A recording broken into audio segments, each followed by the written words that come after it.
भी ये तो स्पष्ट है, आगे भी क्या कि पिछले 10 साल के कार्यकाल में देखें तो भारतीय नागरिक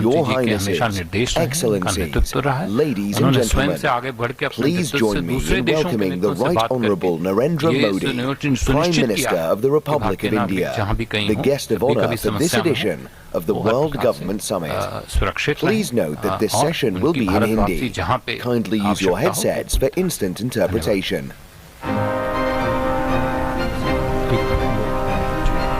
Siddhant and then Vishal. Hello, Foreign Secretary. I'm Siddhant from CNN News 18. Foreign Secretary, last time around in the month of May, if I'm not mistaken, there was an announcement made that MR Group will invest 500 crore in the state of Jammu and Kashmir. Perhaps the plan was to build a mega mall in the state of Jammu and Kashmir. That was a very ambitious project. I would like to know that was it discussed or perhaps any agreements related to that signed during yesterday's meeting. And also, Foreign Secretary, if you could explain a bit about intergovernmental agreement that was mentioned, exchanged between the two sides, related to IMAC, I'm talking about, and how will it take this IMAC project forward? If you can explain, because initially it was launched during G20. Now the intergovernmental agreement happened yesterday. So if you can explain it or perhaps break down for us. Your Highnesses, Vishal Your Excellencies, sir, मैं विशाल पांडे हूँ जी news से। Ladies and मेरा gentlemen. सवाल है, क्या आज मंदिर के उद्घाटन नमस्कार। वर्ल्ड गवर्नमेंट समिट में कीनोट एड्रेस देना मेरे लिए बहुत सम्मान की बात है और मुझे तो ये सौभाग्य दूसरी बार मिल रहा है। मैं हिज हाइनेस शेख मोहम्मद बिन राशिद जी का इस निमंत्रण और गर्मजोशी से भरे स्वागत के लिए बहुत बहुत आभारी हूं। मैं अपने ब्रदर हिज हाइनेस मोहम्मद बिन जायद का भी आभार व्यक्त करता हूं। हाल के दिनों में मुझे उनसे कई बार मिलने का मौका मिला है।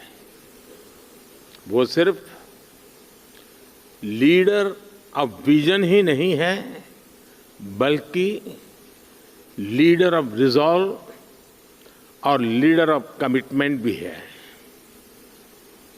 साथियों, वर्ल्ड गवर्नमेंट समिट दुनिया भर के थॉट लीडर्स को एक मंच पर लाने का एक बड़ा माध्यम बन चुकी है। इसमें हिज हाइनेस शेख मोहम्मद बिन राशिद की विजनरी लीडरशिप, उसका बहुत बड़ा रोल है। दुबई जिस प्रकार ग्लोबल इकोनॉमी, कॉमर्स और टेक्नोलॉजी का एपी सेंटर बन रहा है, ये बहुत बड़ी बात है। कोविड के दरमियान एक्सपो 2020 का आयोजन हो या फिर हाल में कोप 28 का आयोजन, ये दुबई स्टोरी के बेहतरीन उदाहरण है। मैं आपको इस समिट के लिए बधाई देता हूं, इसकी सफलता के लिए शुभकामनाएं देता हूं। साथियों, आज हम 21वीं सदी में हैं। एक तरफ दुनिया आधुनिकता की तरफ बढ़ रही है, तो पिछली सदी से चले आ रहे चैलेंजेस भी उतने ही व्यापक हो रहे हैं। फूड सिक्योरिटी हो, हेल्थ सिक्योरिटी हो, वाटर सिक्योरिटी हो, एनर्जी सिक्योरिटी हो, एजुकेशन हो, समाज को इंक्लूसिव बनाना हो, हर सरकार अपने नागरिकों के प्रति अनेक दायित्वों से बंधी हुई है। टेक्नोलॉजी हर प्रकार से, चाहे वो नेगेटिव हो या पॉजिटिव, एक की डिसरप्टर साबित हो रही है। टेररिज्म आए दिन एक नए स्वरूप के साथ मानवता के सामने नई चुनौती लेकर आ रहे हैं। क्लाइमेट से जुड़े चैलेंजेस भी समय के साथ और बड़े होते जा रहे हैं। एक तरफ डोमेस्टिक कंसर्न्स हैं, तो दूसरी तरफ इंटरनेशनल सिस्टम्स बिखरा हुआ नजर आता है। और इन सब के बीच हर सरकार के सामने अपनी प्रासंगिकता को बचाने का भी बहुत बड़ा चैलेंज है। इन सवालों, इन चुनौतियां, इन स्थितियों के बीच वर्ल्ड गवर्नमेंट समिट का महत्व और बढ़ गया है। साथियों, आज हर सरकार के सामने सवाल है कि वो किस अप्रोच के साथ आगे बढ़े। मेरा मानना है आज विश्व को ऐसी सरकारों की जरूरत है जो इंक्लूसिव हो, जो सबको साथ लेकर चले। आज विश्व को ऐसी सरकारों की जरूरत है जो स्मार्ट हो, जो टेक्नोलॉजी को बड़े बदलाव का माध्यम बनाए। आज विश्व को ऐसी सरकारों की जरूरत है जो क्लीन हो, जो करप्शन से दूर हो, जो ट्रांसपेरेंट हो। आज विश्व को ऐसी सरकारों की जरूरत है जो ग्रीन हो, जो पर्यावरण से जुड़ी चुनौतियों को लेकर गंभीर हो। आज विश्व को आवश्यकता है ऐसी सरकारों की जो ease of living, ease of justice, ease of mobility, ease of innovation और ईज ऑफ डूइंग बिजनेस को अपनी प्राथमिकता बनाकर चले। Friends, head of the government के तौर पर लगातार काम करते हुए मुझे 23 साल होने जा रहे हैं। मैंने 13 साल भारत के गुजरात की सरकार में रहते हुए लोगों की सेवा की है और अब मुझे सेंट्रल गवर्नमेंट में देशवासियों की सेवा करते हुए 10 साल होने जा रहे हैं। मैं मानता हूं कि सरकार का अभाव भी नहीं होना चाहिए और सरकार का दबाव भी नहीं होना चाहिए, बल्कि मैं तो ये मानता हूं कि लोगों की जिंदगी में सरकार का दखल कम से कम हो, ये सुनिश्चित करना भी सरकार का ही काम है। हम अक्सर कई एक्सपर्ट्स को सुनते हैं कि कोविड के बाद दुनिया भर में सरकारों पर भरोसा कम हुआ है, लेकिन भारत में हमने एकदम विपरीत अनुभव देखा। बीते वर्षों में भारत सरकार पर देश के लोगों का भरोसा और मजबूत हुआ है। लोगों को हमारी सरकार के इंटेंट और कमिटमेंट दोनों पर पूरा भरोसा है। ये कैसे हुआ? क्योंकि हमने गवर्नेंस में जन भावनाओं को प्राथमिकता दी है। हम देशवासियों की जरूरत के प्रति संवेदनशील है।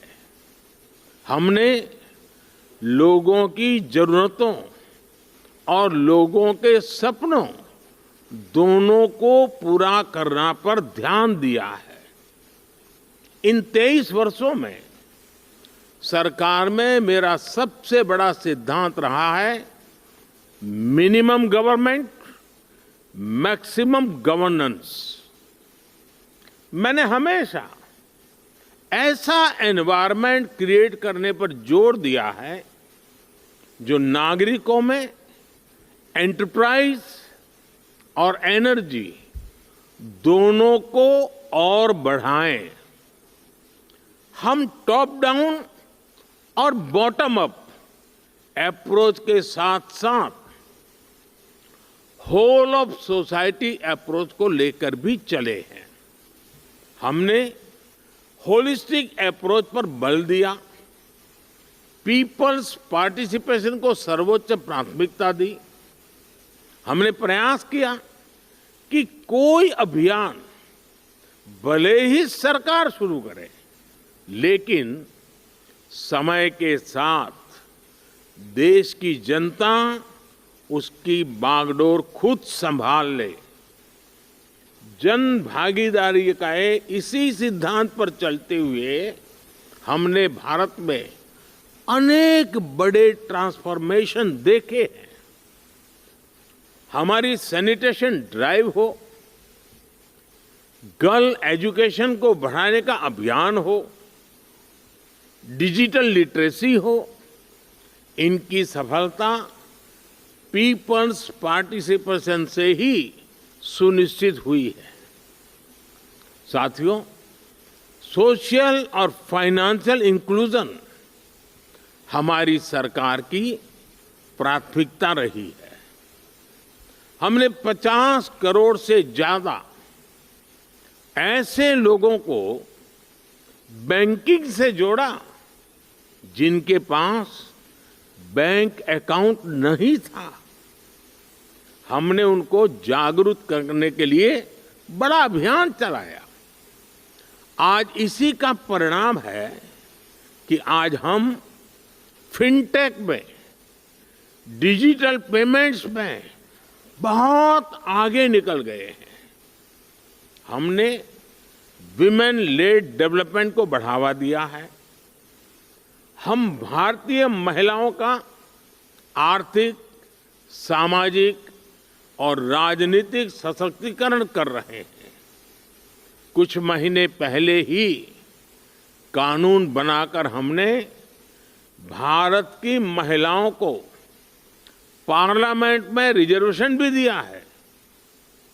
हम आज भारत के युवाओं के लिए नए अवसर बना रहे हैं, उसके स्किल डेवलपमेंट पर फोकस कर रहे हैं। बहुत कम समय में ही भारत दुनिया का तीसरा सबसे बड़ा स्टार्टअप इकोसिस्टम यानी स्टार्टअप इकोसिस्टम का इतना बड़ा जंप आज हम तीसरे नंबर पर पहुंच गए हैं।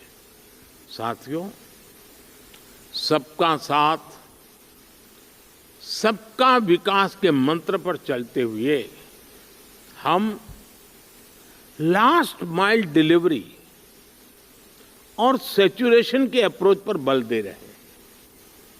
सैचुरेशन की अप्रोच यानी सरकार की योजनाओं के लाभ से कोई भी लाभार्थी छूटे नहीं, सरकार खुद उस तक पहुंचे। गवर्नेंस के इस मॉडल में भेदभाव और भ्रष्टाचार दोनों की ही गुंजाइश समाप्त हो जाती है। एक स्टडी के मुताबिक भारत ने पिछले 10 वर्षों में 250 मिलियन लोगों को गरीबी से बाहर निकाला है और उसके पीछे इस गवर्नेंस मॉडल की बड़ी भूमिका रही है। साथियों, जब सरकारें पारदर्शिता को प्राथमिकता देती हैं तो उसके नतीजे भी मिलते हैं और भारत इसका भी एक उदाहरण है। आज भारत के 130 करोड़ से ज्यादा नागरिकों के पास उनकी डिजिटल आइडेंटिटी है। लोगों की ये डिजिटल आइडेंटिटी, उनके बैंक्स, उनके मोबाइल सब इंटरकनेक्टेड है। हमने टेक्नोलॉजी की मदद से एक सिस्टम डेवलप किया है, डायरेक्ट बेनिफिट ट्रांसफर, डीबीटी। इस सिस्टम की मदद से हमने बीते 10 साल में $400 बिलियन से ज्यादा लोगों के बैंक खातों में सीधे ट्रांसफर किए। ऐसा करके हमने करप्शन की बहुत बड़ी गुंजाइश को जड़ से ही समाप्त कर दिया है। हमने देश के $33 बिलियन से ज्यादा गलत हाथों में जाने से भी बचाया है। फ्रेंड्स, जहां तक क्लाइमेट चेंज की बात है तो इससे डील करने के लिए भी भारत की एक अपनी अप्रोच रही है। भारत आज सोलर, विंड, हाइड्रो के साथ साथ बायोफ्यूल्स, ग्रीन हाइड्रोजन पर भी काम कर रहा है। हमारी संस्कृति हमें सिखाती है कि प्रकृति से जितना हासिल किया है उसे लौटाने का प्रयास भी करना चाहिए। इसलिए भारत ने विश्व को एक नया मार्ग सुझाया है जिस पर चलते हुए हम पर्यावरण की बहुत मदद कर सकते हैं। ये मार्ग है मिशन लाइफ, यानी लाइफस्टाइल फॉर एनवायरनमेंट का। ये मिशन प्रो प्लेनेट पीपल का रास्ता दिखाता है। हम कार्बन क्रेडिट की अप्रोच को भी काफी समय से देख रहे हैं। अब इससे आगे बढ़कर हमें ग्रीन क्रेडिट के बारे में सोचना चाहिए। इसकी चर्चा मैंने यहां दुबई में ही COP28 के दौरान बहुत विस्तार से की थी। साथियों, जब हम फ्यूचर की तरफ देखते हैं तो हर सरकार के सामने आज अनेक प्रश्न हैं। हम अपनी नेशनल सॉवरेनिटी और इंटरनेशनल इंटरडिपेंडेंस में बैलेंस कैसे बनाएं? अपने नेशनल इंटरेस्ट के लिए काम करते हुए इंटरनेशनल रूल ऑफ लॉ के प्रति अपनी कमिटमेंट पर कायम कैसे रहे? नेशनल प्रोग्रेस का विस्तार करते हुए हम ग्लोबल गुड के लिए ज्यादा से ज्यादा कंट्रीब्यूट कैसे करें? हम अपने कल्चर और ट्रेडिशन से विजडम लेते हुए भी यूनिवर्सल वैल्यूज को समृद्ध कैसे करें। हम डिजिटल टेक्नोलॉजी का लाभ लेते हुए उसके नकारात्मक प्रभावों के उन प्रभावों से समाज को कैसे बचाएं। हम वैश्विक शांति के लिए प्रयास करते हुए आतंकवाद के खिलाफ कैसे मिलकर काम करें। आज जब हम अपने देश को ट्रांसफॉर्म कर रहे हैं तो क्या ग्लोबल गवर्नेंस इंस्टीट्यूशंस में भी रिफॉर्म नहीं होना चाहिए? ऐसे अनेक सवाल हमारे सामने है। इन सारे सवालों को ध्यान में रखते हुए ही हमें अपनी सरकारों को दिशा देनी है, फ्यूचर प्लानिंग करनी है। हमें मिलकर कोहेसिव, कोऑपरेटिव और कोलैबोरेटिव वर्ल्ड की वैल्यूज को प्रमोट करना होगा। हमें डेवलपिंग वर्ल्ड के कंसर्न्स और ग्लोबल डिसीजन मेकिंग में ग्लोबल साउथ की भागीदारी को प्रमोट करना होगा। हमें ग्लोबल साउथ की आवाज सुननी होगी, उनकी प्राथमिकताओं को सामने लाना होगा। हमें जरूरतमंद देशों के साथ अपने रिसोर्सेज और अपनी कैपेबिलिटीज को शेयर करना होगा। हमें एआई, आर्टिफिशियल इंटेलिजेंस और क्रिप्टो करेंसी, साइबर क्राइम ऐसे पैदा हो रही चुनौतियों के लिए ग्लोबल प्रोटोकॉल बनाने होंगे। हमें अपनी नेशनल सॉवरेनिटी को प्राथमिकता देते हुए इंटरनेशनल लॉ की मर्यादा भी रखनी होगी। इन्हीं भावनाओं पर चलते हुए हम न केवल सरकारों के सामने उपस्थित चुनौतियों का समाधान करेंगे, बल्कि विश्व बंधुत्व को भी मजबूती देंगे। एक विश्व बंधु के रूप में भारत इसी सोच के साथ आगे बढ़ रहा है। अपनी G20 प्रेसिडेंसी के दौरान भी हमने इसी भावना को आगे बढ़ाया। हम one earth, one family, one future इसी भाव से चले। फ्रेंड्स, हम सभी के पास गवर्नेंस को लेकर अपने एक्सपीरियंसेस है। हमें न सिर्फ एक दूसरे के साथ काम करना है, बल्कि एक दूसरे से सीखना भी है। यही इस समिट का भी लक्ष्य है। यहां से निकले सॉल्यूशन दुनिया के फ्यूचर को शेप करने वाले होंगे। इसी विश्वास के साथ आप सभी को बहुत बहुत शुभकामनाएं। Thank you very much. Thank you, the Right Honourable Narendra Modi, for this session.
For more such videos, subscribe to the NewsX YouTube channel, hit the bell icon.